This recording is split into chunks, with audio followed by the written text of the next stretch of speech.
기도하시겠습니다. 주님, 우리를 주님을 마음껏 예배하고 섬기고 높여드릴 수 있고 경배할 수 있는 예배의 자리로 불러주시니 감사합니다. 무에서 유를 창조하시고 온 세상과 함께 그 안에 속해 있는 나도 만드시고 말씀으로 다스리시며 처음과 끝이 되시는 알파와 오메가의 하나님, 하나님의 이름을 부르고 있노라면 그 하나님 아버지의 자녀가 된 내가 얼마나 자부심이 느껴지는지요. 아버지, 나는 그 하늘 아버지의 자녀입니다. 그러니 내게 어떤 일이 생겨도 어떤 상황과 환경에서도 내가 그 아버지의 이름을 부른다면 나는 언제든 아버지의 도움을 받을 수 있는 주님의 자녀입니다. 주님, 이것이 참으로 놀라운 축복입니다. 목사님을 통해서 말씀을 들려주실 때에 마음 문을 활짝 열고 주님이 오늘 내게 무엇이라 말씀하시는지 귀 기울이며 영으로 듣고 심령 깊숙이 새길 수 있도록 도와주시옵소서. 그래서 우리가 삶의 자리에서 어떤 상황에서도 말씀이 먼저 생각나고 성령님의 이름을 먼저 찾고 부를 수 있도록 도와주시옵소서. 주님, 그러면 이미 승리입니다. 승리하신 주님께서 앞서 나아가신 걸음을 쫓아 한 걸음 한 걸음 주님과 함께 동행하며 나아가는 우리 모두의 걸음에 힘이 실려지게 하시고 주님이 하신, 주님이 도와주신, 주님이 이루어주신 놀라운 일들로 가득 채워지게 하여 주시옵소서. 아버지, 감사드리며 예수 그리스도의 이름으로 기도드립니다. 아멘. 오늘 우리가 함께 나누실 말씀 에스겔서 24장 21절에서 24절까지의 말씀 여러분과 함께 교독으로 나누도록 하겠습니다. 이스라엘 백성에게 다음과 같이 전하라고 하셨다. 주 여호와의 말씀에 너희의 긍지와 자랑이여 너희 눈의 즐거움이며 애정의 대상인 내 성전을 내가 더럽힐 것이다. 그리고 너희가 뒤에 두고 온 너희의 아들, 딸들도 칼에 죽을 것이다. 에스겔이 한 대로 너희도 하게 될 것이다. 너희는 너희 얼굴의 아랫부분을 가리지 못할 것이며 문사객을 위한 흠집도 놓치지 말 것이다. 머리에 수건을 두르고 신발을 신은 채 소리 내어 울지도 못할 것이다. 너희는 너희 죄 가운데서 사라질 것이며 서로를 바라보고 탄식할 것이다. 그러므로 에스겔이 너희에게 표징이 되었고 너희도 에스겔이 행동한 대로 하게 될 것이다. 이런 일이 일어날 때 너희는 내가 주 여호와라는 것을 알게 될 것이다. 아멘. 오늘 우리가 함께 나누실 말씀은 하나님을 찾지 않아서라고 하는 이야기가 되겠습니다. 하나님을 찾으면 어떤 일이 있고 하나님을 찾지 않으면 어떤 일이 있을까요? 분명히 하나님의 찾을 때와 하나님을 찾지 않고 내 마음대로 할 때는 엄청난 차이가 있다는 것을 오늘 본문을 통해서도 제목을 통해서도 여러분들 감을 잡았을 것입니다. 이스라엘 백성들이 하나님이 많은 것들을 돌봐주시고 채워주시고 부족함이 없도록 돌봐주셨는데 하나님께 감사하지를 못했어요. 많은 것들을 가지고 있는 것들을 누리고 자기네들이 쓰기 바쁘고 자기들대로 시간을 보내기를 바빠서 하나님을 찾는 시간이 없었어요. 다시 말하면 하나님께 예배하는 것에 소홀해지게 되었다라는 것이죠. 하나님을 그들의 삶 속에서 잊어버리게 되었다. 점점점 그런 이야기입니다. 그때에 어떤 일이 있었는지를 오늘 본문은 이야기를 하는데 하나님께서 그들을 심판하시겠다라고 이야기를 하시는데 그 징표로 먼저 시그널을 주십니다. 다시 말하면 그네들이 그 감을 잡고 돌이킬 수 있는 힌트를 먼저 예언으로 주셨는데 그 예언을 전달한 사람은 선지자 가운데 에스겔이라고 하는 바로 선지자였다라는 내용이죠. 에스겔의 부인이 죽었습니다. 얼마나 큰 스트레스일까요? 사람이 살아가면서 가장 스트레스를 크게 느끼는 하나의 제목은 무엇이냐면 자기의 배우자가 먼저 죽는 거예요. 갑작스럽게. 자기의 남편이 자기의 아내가 갑작스럽게 죽어서 자기 혼자 남는 거예요. 이 세상에.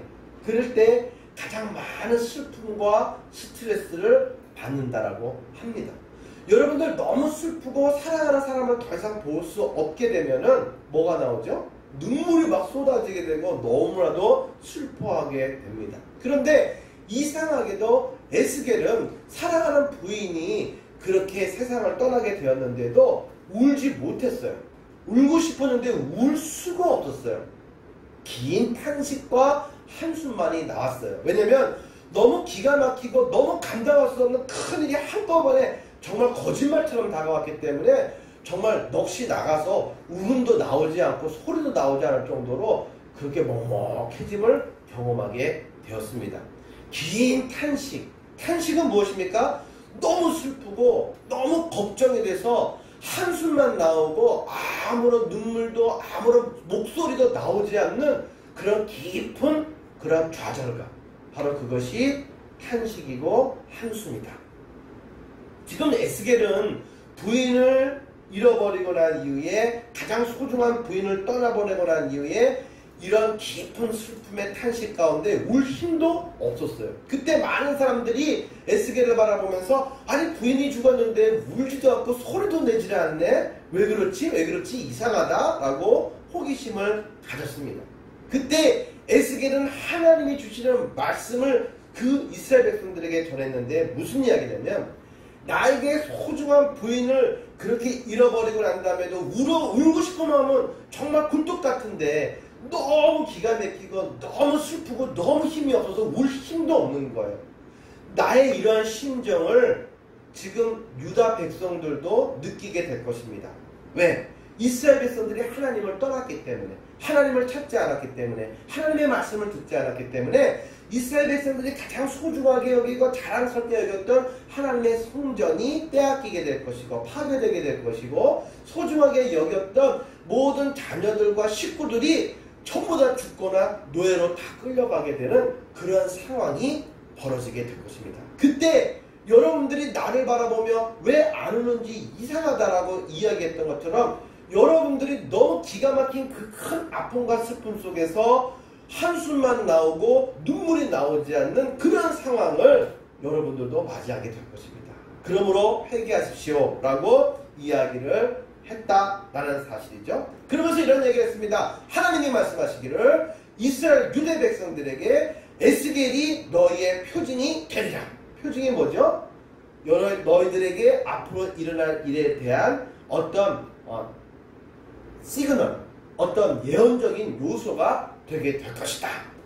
에스겔이 부인을 잃어버리고 소중한 부인을 잃어버리고도 울 수도 없는 그런 깊은 기가 막힌 아픔을 경험했던 것처럼 그렇게 행동했던 것처럼 너희들도 그런 행동을 에스겔처럼 하게 될 것이다 라는 이야기를 들었다는 이야기죠. 오늘 본문의 말씀은 그냥 본문만 읽어도 너무 무서운 이야기라고 볼 수가 있습니다.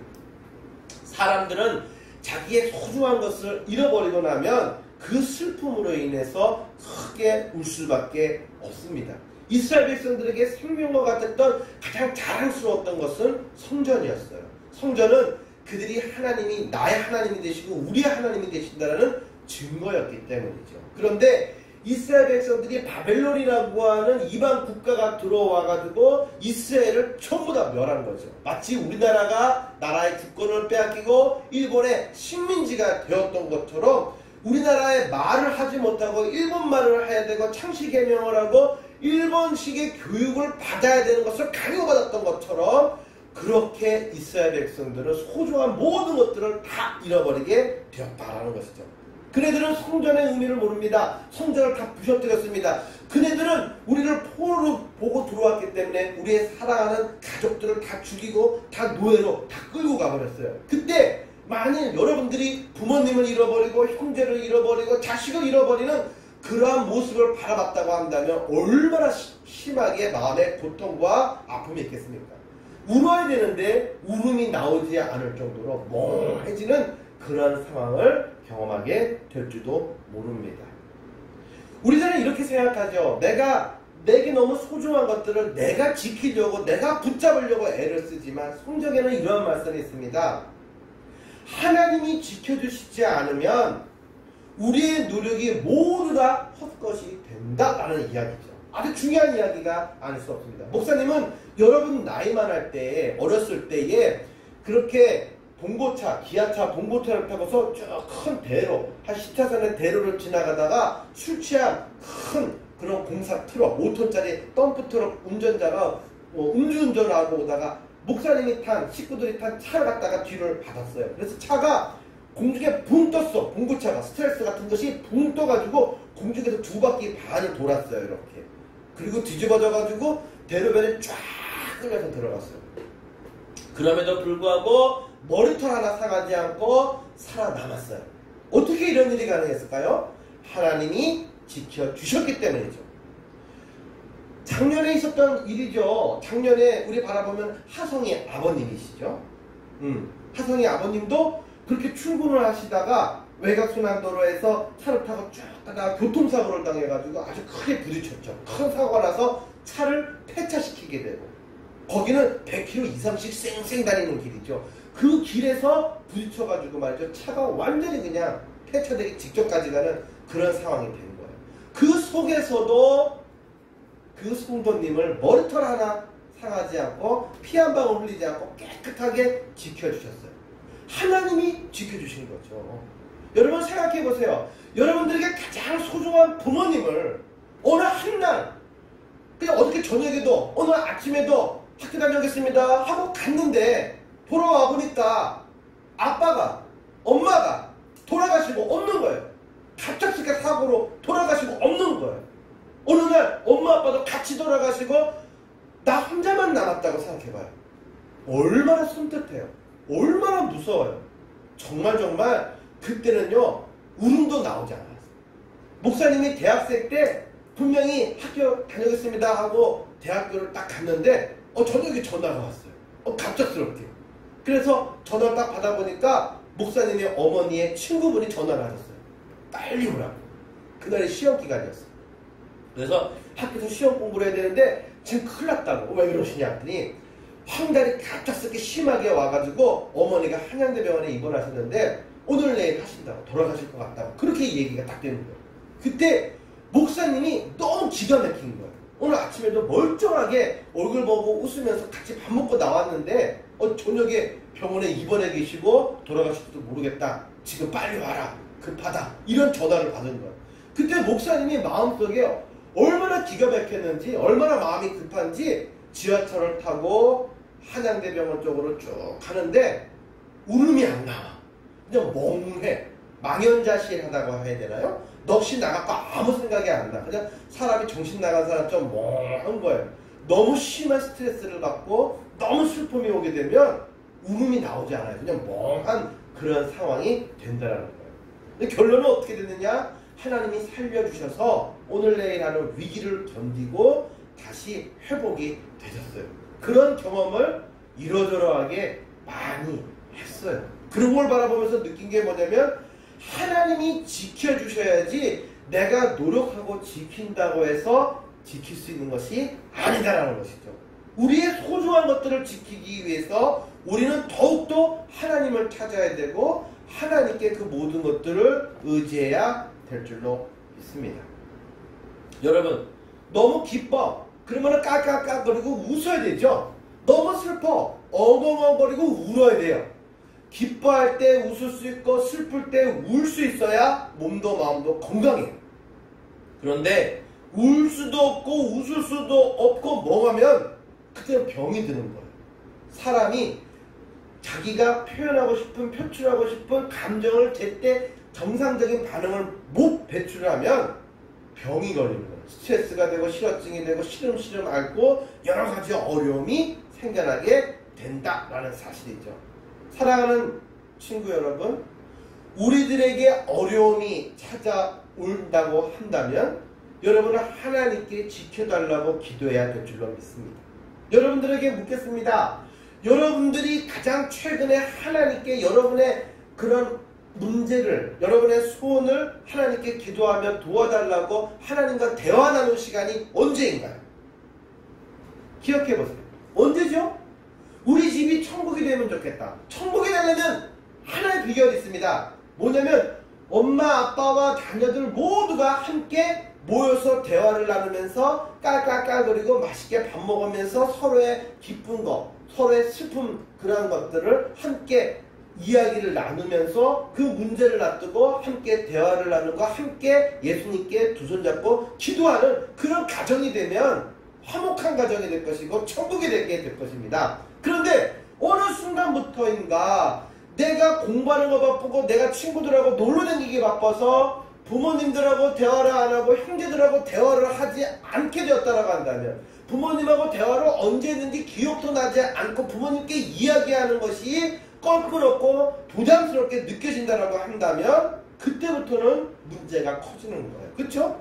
큰 것부터 작은 것까지 함께 이야기를 나누고 함께 아파하고 함께 문제를 풀어갈 수 있는 것이 가족이거든요. 그게 공감을 이루는 가족이고 행복이고 구원이고 천국이란 말이에요. 우리의 가정이 그런 구원의 장소가 돼야 되고, 하나님과 나와의 관계가 그러한 대화가 수시로 열려서 하나님을 찾아서 모든 답을 얻어갈 수 있는 그러한 여러분과 제가 되기를 원합니다. 목사님은요, 목사님의 자녀들에게 항상 어려움이 있을 때마다 너네들은 어린애들이니까 가서 공부만 해, 너네들은 몰라도 돼 라고 이야기하기보다는 문제가 있고 어려움이 있을 때 그 자녀들을 데리고 다니면서 함께 이것을 위해서 기도하자 라고 이야기를 하고 그 현장을 보여주고 함께 너희들도 기도로 힘을 보태자 라고 이야기를 합니다. 목사님만 찾는 것이 아니고 엄마만 찾는 것도 아니고, 비록 어리지만 모든 가족들이 함께 다 하나님께 매달려서 나 개인의 문제와 우리 집의 문제와 모든 문제들을 하나님께 도와달라고 기도를 한다라는 것이죠. 함께 매달렸습니다. 그러한 가정이, 그러한 여러분들의 성장과 꿈이 이루어지는 과정이 되기를 주님의 이름으로 축원합니다. 목사님은 몰라요. 여러분들의 꿈이 무엇인지, 여러분의 문제가, 여러분의 소원이 무엇인지, 아픔이 무엇인지, 스트레스가 무엇인지를 몰라요. 그런데 하나님은 알고 계시거든. 그 하나님은 무엇을 기다리시느냐? 그것을 하나님한테 와서 도와달라고 하나님께 말하기를 원해요. 기도하기를 원하세요. 왜? 하나님은 능력이 있으시지만 여러분들이 하나님을 믿고 하나님께 맡겨드리고 하나님을 의지하지 않으면 일하시지 않아요. 억지로 하시는 분이 아니기 때문이죠. 오늘도 그 하나님은 여러분과 목사님을 찾고 계십니다. 그 하나님 앞에 나와서 여러분들 기도하여서 하나님의 사랑으로 회복되어지고, 또 하나님이 우리의 가정을, 또 우리의 꿈을 이루어주시는 큰 구원을 경험하는 모든 주인공이 되기를 주님의 이름으로 간절히 축복합니다. 함께 기도드리겠습니다. 사랑과 은혜 주님 참 감사합니다. 우리가 신앙생활하면서도 하나님을 찾지 않아서 문제였습니다. 분명히 나에게 아픔이 있는데, 분명히 나에게 소원이 있는데, 그럼에도 불구하고 하나님을 찾지 않았고 하나님께 온전히 내려놓지 못했으며 하나님의 도움을 구하지 않았던 것은 문제입니다. 하나님, 더 큰 문제는요, 그 문제를 문제로 우리가 인식하지 못한다는 것입니다. 하나님, 우리 사랑하는 하나님의 모든 어린이 친구들, 이제는 크든 작든 기쁘든 슬프든 그 어떤 문제가 있든지 간에 다 가지고 주님 앞에 나와서 하나님과 함께 그 문제들을 하나하나, 그 기쁨들을 하나하나 풀어가고 나누는 큰 기쁨을 누리는 주인공들에게 인도해 주세요. 그래서 하나님과 함께 우리 친구들이 가는 모든 길에서 기쁠 때는 크게 웃고 슬플 때는 함께 큰 목소리로 울면서 나를 위로하시고 회복시켜 주시는 하나님을 경험하는 우리 하늘쌤의 친구들 되게 해주세요. 그래서 하나님이 자랑스러워하시고 하나님이 또 한 번 크게 들어 사용하시는 이 나라와 민족을 구원하시는 하나님의 큰 종들이 될 수 있도록 하나님 축복해 주세요. 나사렛 예수 그리스도 이름으로 기도드리옵나이다. 아멘.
사랑의 하나님, 우리가 드리는 헌금이 하나님의 사랑과 재정이 잘 흘러갈 수 있도록 도와주세요.